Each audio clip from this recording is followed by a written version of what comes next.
Namaku Lydia. Usia 27 tahun, mantan karyawan Pak Robi yang sekarang jadi calon istrinya. Cantik? Banyak yang bilang gitu sih. Pinter bikin cowok tergila-gila? Itu sih, emang dari dulu. Aku tahu cara memainkan suara, bahasa tubuh, dan sedikit kelembutan yang bikin cowok merasa dimengerti. Pak Robi itu bukan laki-laki pertama yang ngebet pingin nikahin aku. Tapi dia yang paling stabil, kaya, mapan, dan yang paling penting orangnya royal. Sejak dia ngajak aku nikah, hidupku terasa naik kelas. Tapi ada satu masalahnya, yaitu Tommy, anak semata wayangnya. Sayangku, Lydia, sebenarnya aku pingin kita cepet nikah, tapi Tommy susah ditebak. Kata Pak Robi, sambil mengusap punggung tanganku waktu makan malam di resto. Aku cuma senyum. Padahal di dalam kepala udah nyusun strategi. Tommy, anaknya, umurnya udah 23 tahun sih. Masih muda, agak polos tapi wajahnya lumayan cakep. Mungkin kalau nggak jadi anak Robi, udah kulirik dari awal kali ya. Tommy itu baik kok, Lid. Cuma belum bisa lupa sama almarhum ibunya. Jadi kamu pelan-pelan ya, coba deketin dia. Pelan-pelan ya. Boleh. Tapi bahayanya, kadang yang pelan itu justru malah bikin ribet nantinya. 2 hari kemudian, aku mulai gerilya. Awalnya sih sederhana. Bikin nasi goreng spesial, aku taruh Tupperware, bawa ke rumah Pak Robi, dan pura-pura bilang, "Ini buat Tommy ya, Mas. Aku lagi belajar masak yang dia suka." Ucapku ke Robi pagi itu. Kebetulan dia mau berangkat ke kantor. Tak lama, Tommy keluar dari kamar, pakai celana pendek dan kaos. Rambutnya acak-acakan, kayak baru bangun gitu. Matanya sempat kaget. Pas lihat aku berdiri di ruang tamu, tapi dia cepat nutupin pakai senyum tipis. Tante Lydia ya? Iya, aku Lydia, tapi jangan panggil tante lah ya. Emang aku setua itu? Candaku sambil nyodorin nasi goreng yang aku bawa tadi. Dia terima, tapi ekspresinya kelihatan masih ragu. Lucu juga.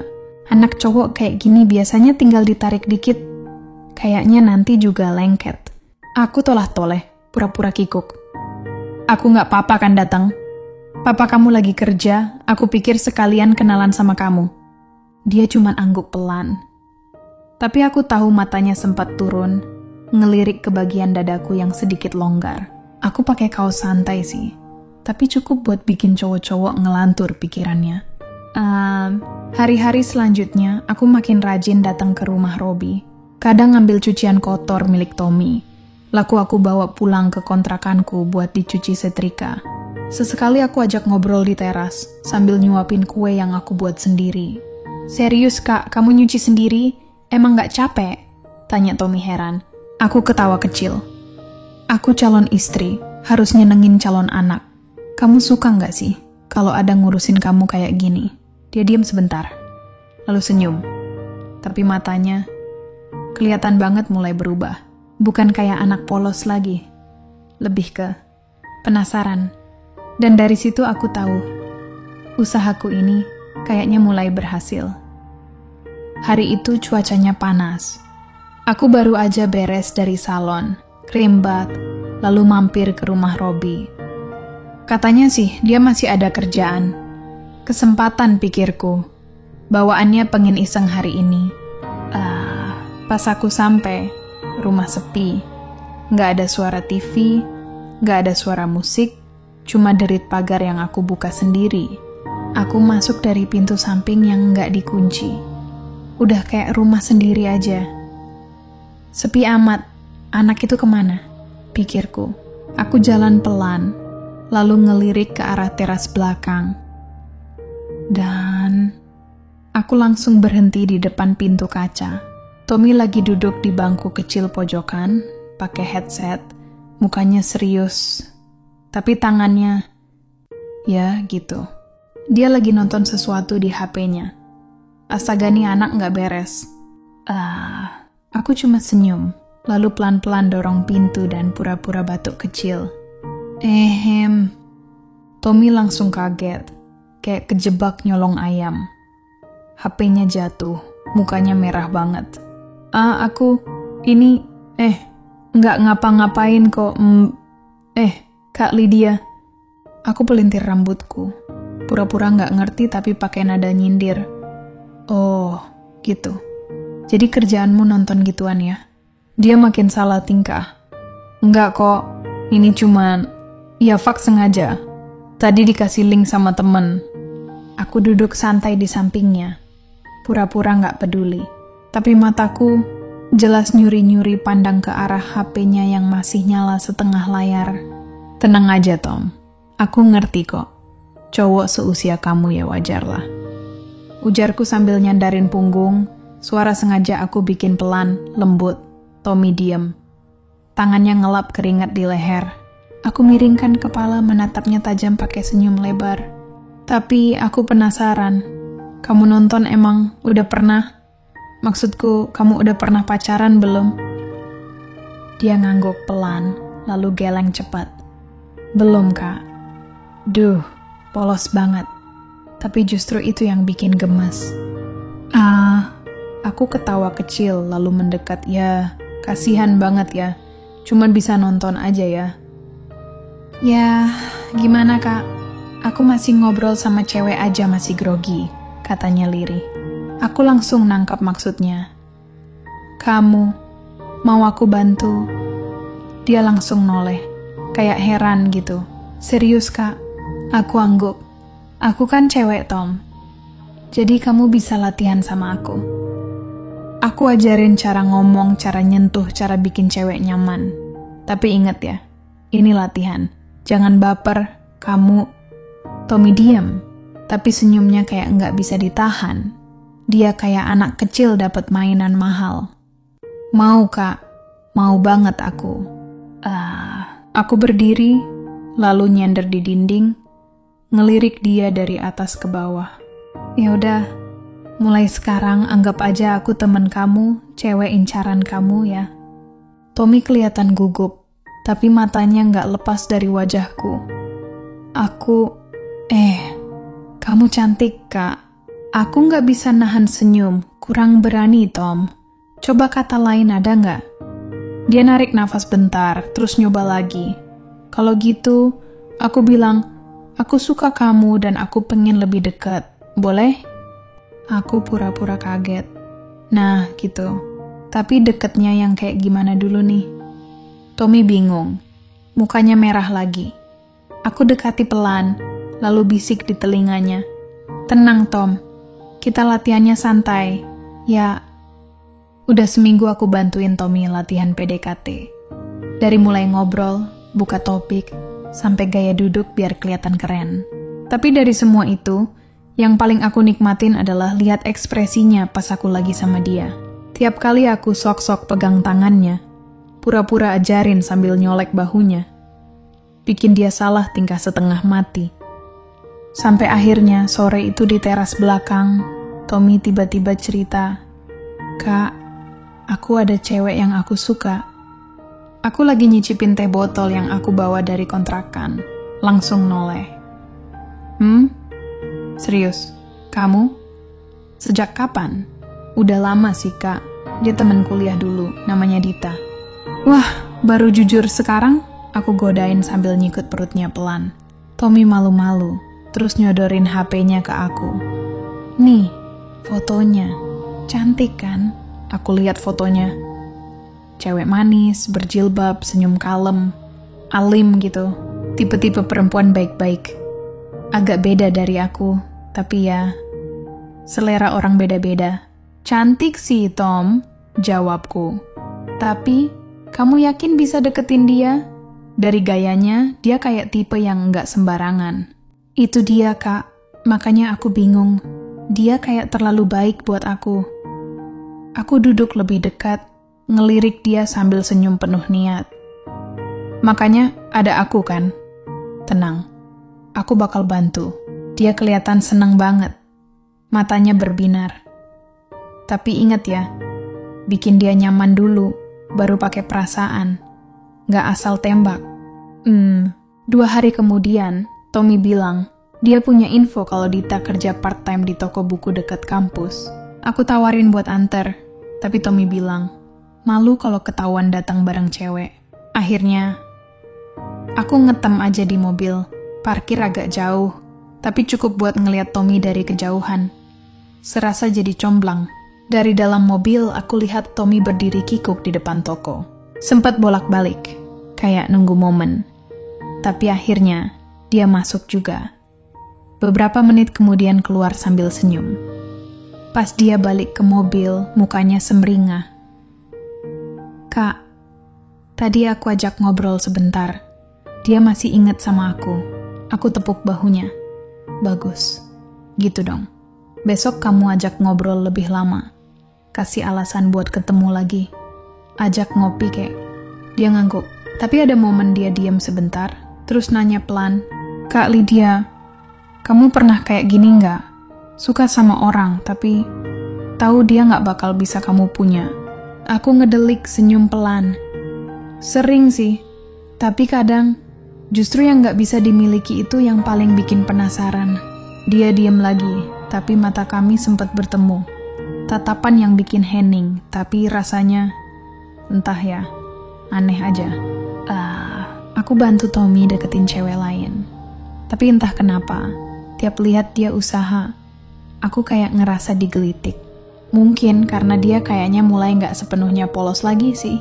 Mungkin juga karena aku mulai ngerasa Tommy bukan sekadar anak Robi. Siang itu aku ke kantor Pak Robi. Alasannya sih mau ngobrolin soal rencana pernikahan.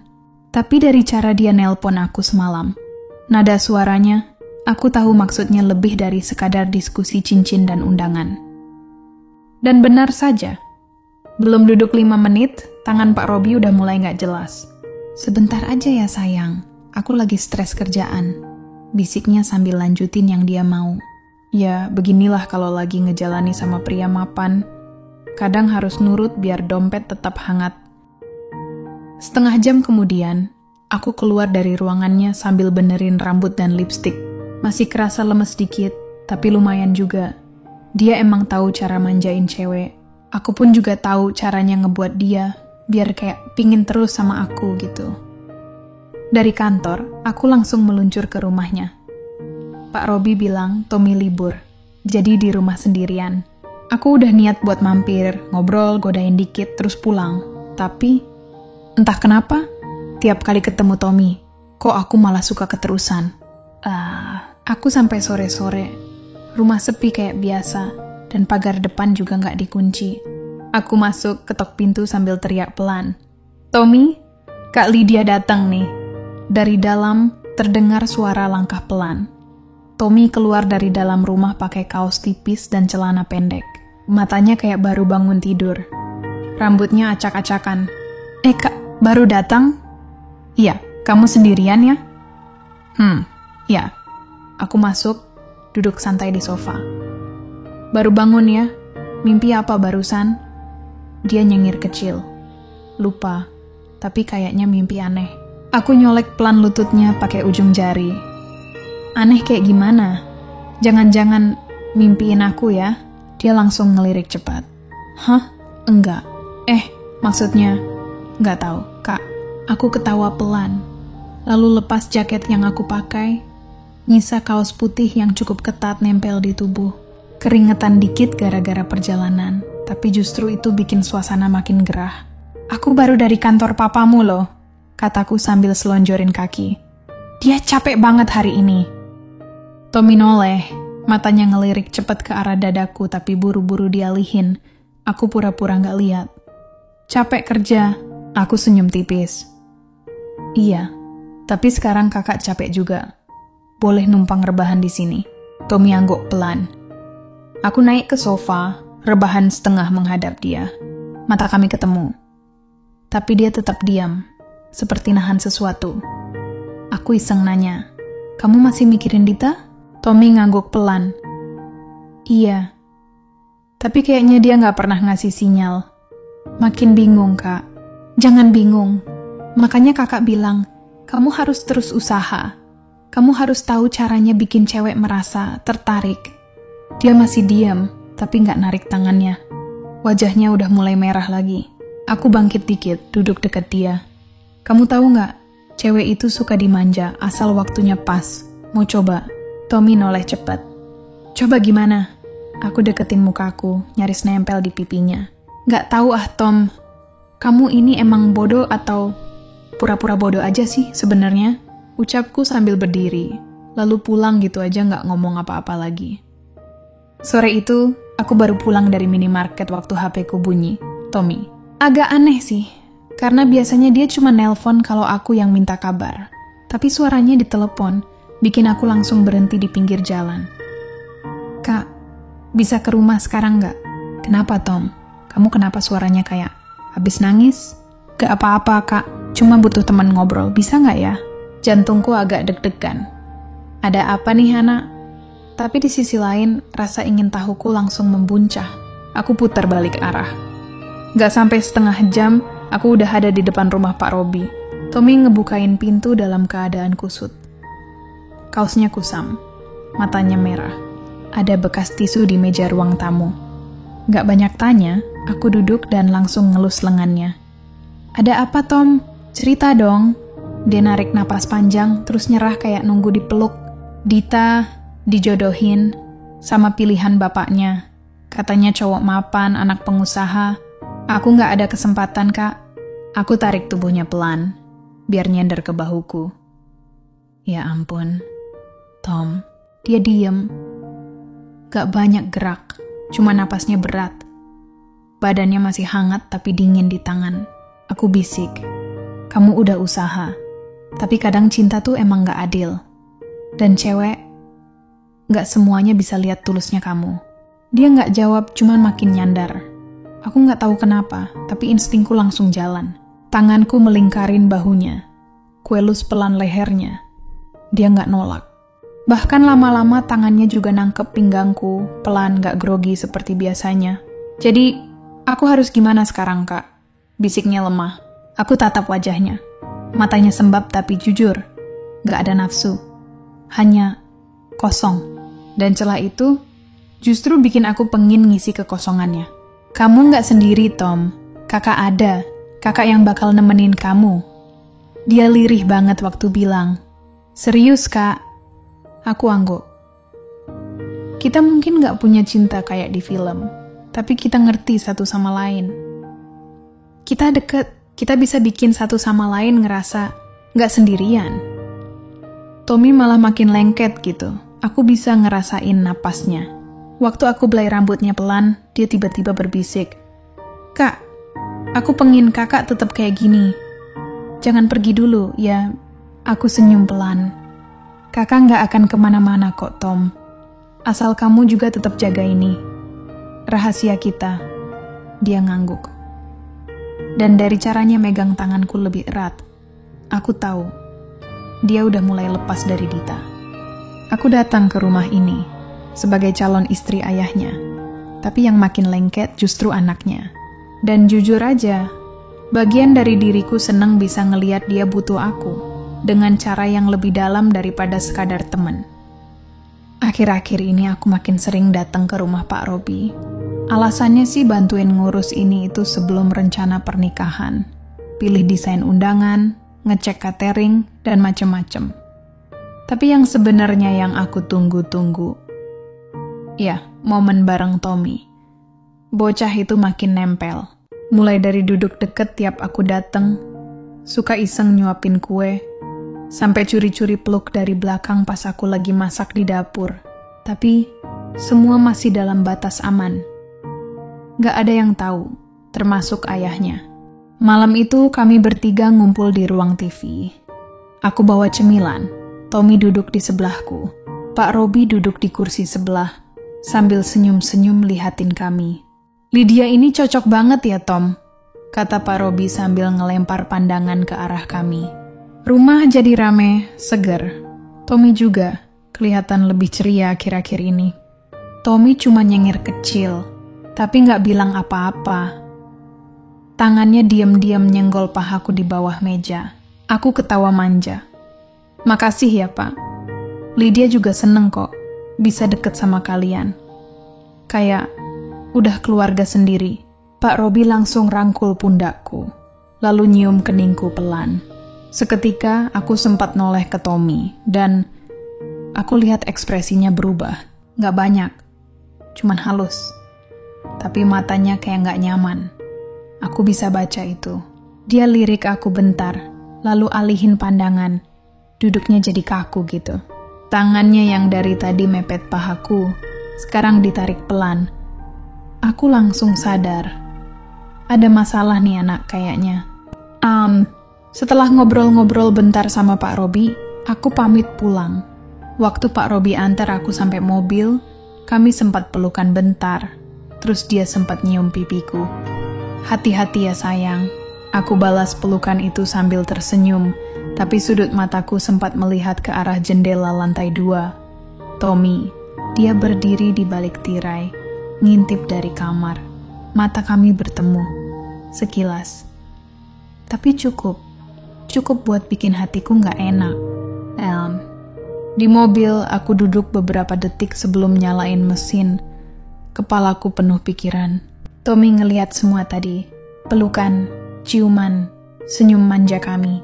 Harusnya sih gak masalah kan ya. Aku kan calon istrinya papanya, tapi kenapa kok aku kayak ada rasa bersalah gitu?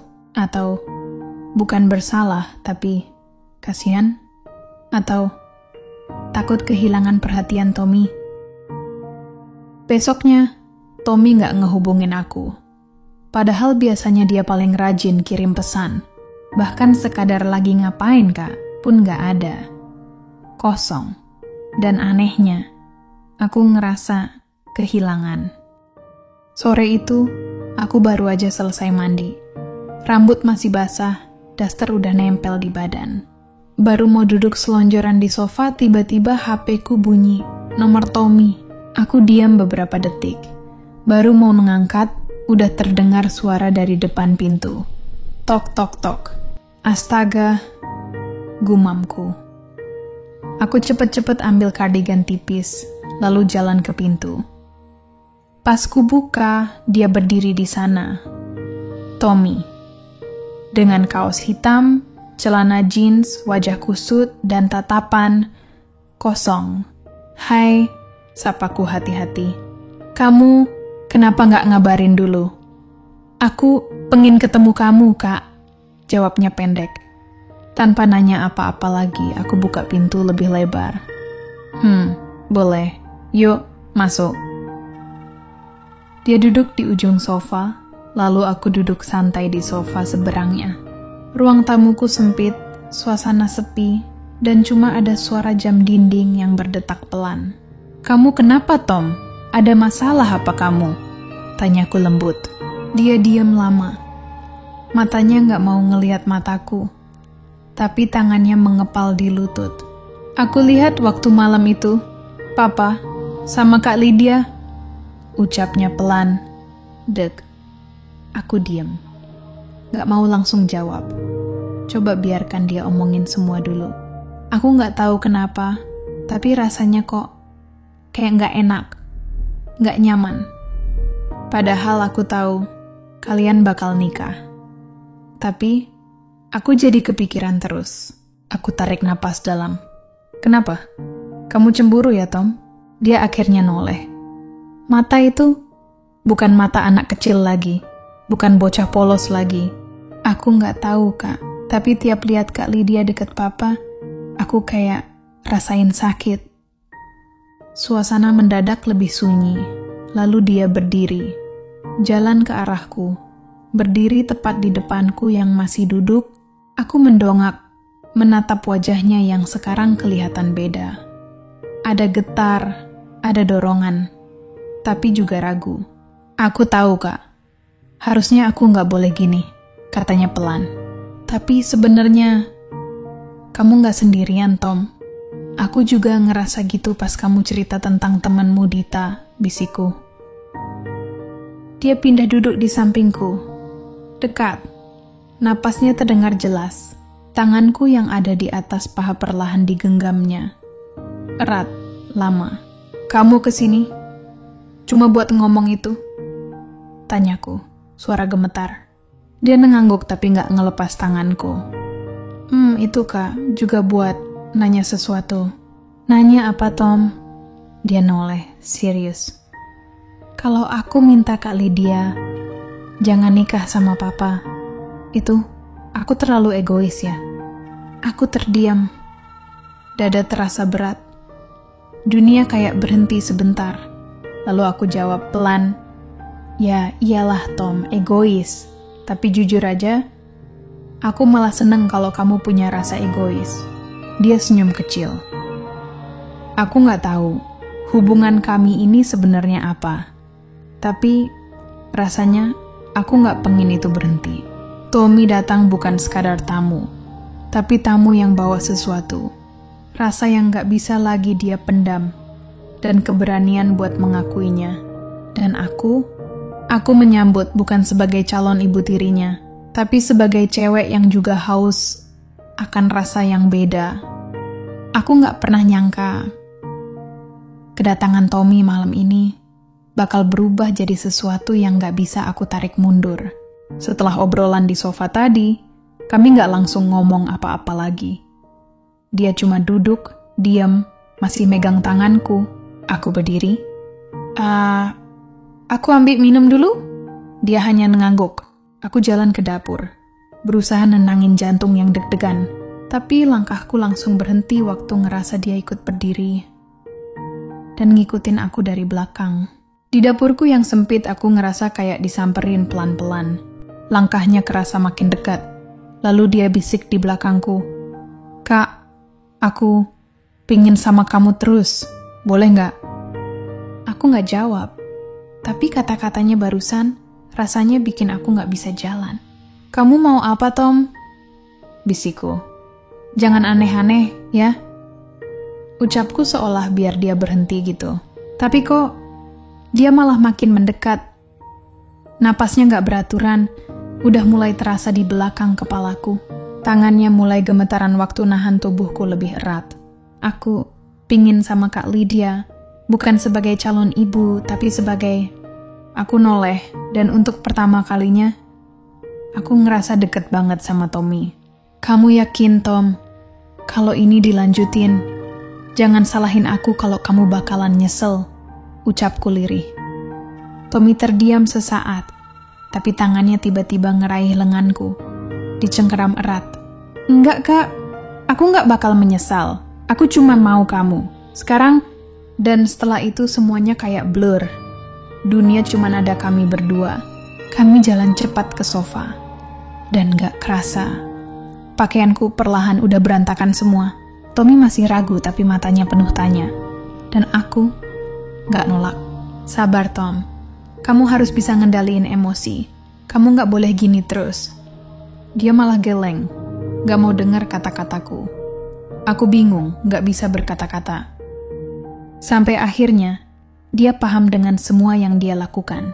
Ini, aku pertama kalinya, Kak. Dan aku kayaknya gak nyesel.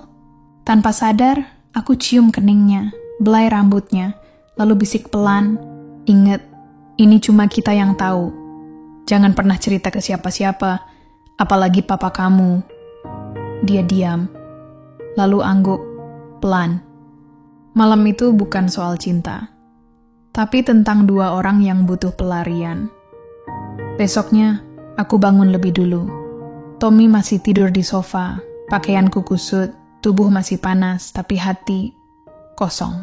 Aku tahu, setelah ini, aku nggak bisa sama Tommy. Tapi juga, aku nggak bisa ninggalin dia begitu aja. Aku buka tirai, lihat matahari pagi masuk. Kontrakan ini saksi bisu, hubungan yang nggak seharusnya, tapi nggak bisa dihindari. Sejak malam itu, semuanya berubah. Tommy bukan lagi anak muda canggung yang suka nyenggol lenganku diam-diam. Sekarang dia yang sering kirim pesan duluan. Kak, boleh main ke kontrakan nggak? Atau kadang cuma sendirian kan, Kak? Dan bodohnya, aku selalu jawab, iya Tom. Tempatku selalu terbuka buat kamu kok. Dia datang tiap 2 atau 3 hari sekali. Kadang sore, kadang malam, bahkan pernah pagi waktu tahu aku nggak ke kantor. Dia nggak peduli waktu, nggak peduli suasana. Dan aku biarkan semuanya terjadi gitu aja. Kadang kami cuman ngobrol sambil selonjoran. Kadang dia rebahan sambil minta dielus rambutnya. Kayak anak kecil.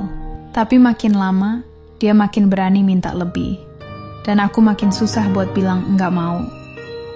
Pagi itu aku baru selesai dandan. Mau ke kantor Pak Robi, bantuin review undangan. Baru aja selesai makeup, HP ku bunyi. Ada pesan dari Tommy. Kak, aku di depan. Boleh masuk? Aku refleks langsung buka pintu.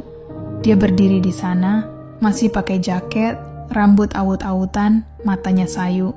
Cuma pingin lihat Kak Lydia bentar, katanya. Ah, Tommy, aku lagi buru-buru nih, Tom. Bentar aja kok, Kak. Dia masuk, nutup pintu, langsung tak terkendali. Bentar aja, Kak. Aku kangen. Baru aja aku mau jalan ke belakang, Tommy malah nahan sampai aku nggak bisa gerak. Tommy, bisiku, pelan. Aku nggak bisa kalau nggak sama kakak. Kak Lydia terus ada di kepala aku. Tiap malam, tiap kali aku sendiri. Aku balik badan, tatap matanya. Kamu tahu, ini nggak bisa terus-terusan kayak gini, Tom. Tapi aku nggak peduli. Kakak juga nggak kan? Aku nggak bisa jawab. Dan beberapa menit kemudian, Tommy yang udah mulai nggak terkendali, ngelakuin semuanya tanpa persetujuanku. Hubungan kami bukan soal cinta, tapi tubuh kami seolah bicara sendiri. Tentang rasa yang nggak bisa dibendung. Tentang pelarian. Tentang dua orang yang saling mengisi, tapi tahu kalau nggak bisa bersama. Siangnya, aku datang ke kantor. Pak Robi nyambut aku hangat, peluk, dan senyum kayak biasanya. Aku udah atur tempat buat fitting baju nikah kita minggu depan. Nanti kamu ajak Tommy juga ya, biar lihat. Aku senyum, angguk pelan, tapi dalam hati, perih banget. Aku sama anaknya, tapi yang nikahin malah bapaknya. Hari itu datang juga. Gaun putih panjang, dandanan wajah yang flawless, kilauan cincin, dan suara tamu yang bersorak-sorai. Semua bilang aku cantik hari itu. Semua bilang, Pak Robi beruntung bisa nikah sama cewek yang masih muda dan manis. Tapi, semua orang gak tahu. Malam sebelumnya, aku masih sama anaknya. Dan yang paling aneh, kami gak merasa salah. Aku lihat Tommy dari jauh. Dia duduk di deretan depan, pakai batik hitam, rapi banget. Tapi pandangannya gak pernah lepas dari aku. Tatapan yang gak bisa dibaca siapapun, kecuali aku. Waktu acara selesai, kami foto bareng. Aku berdiri di tengah antara ayah dan anak. Pak Robi merangkul pinggangku, senyum bangga. Tapi tanganku diam-diam menyentuh jari Tommy yang berdiri di sebelah. Sekilas, cepet. Tapi cukup buat nyetrum. Dan dia balas genggam sekilas juga. Saling paham, saling terikat dalam dosa. Malam pertama di villa yang disewa Pak Robi. Aku berusaha pura-pura semangat. Kami seperti pasangan normal. Tapi aku tahu Pak Robi gak pernah bisa nyamain Tommy. Bukan soal cara, tapi hati. Besoknya Tommy kirim pesan. Kak, sekarang status kakak udah sah. Jangan jauhin aku ya. Aku baca pesan itu, diam sebentar. Lalu aku balas.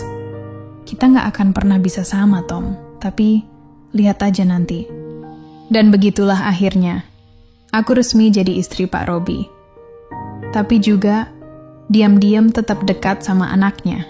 Bukan karena cinta, tapi karena sama-sama butuh. Sama-sama gak bisa berhenti. Sama-sama tahu kalau ini gak akan pernah bisa diceritakan ke siapapun.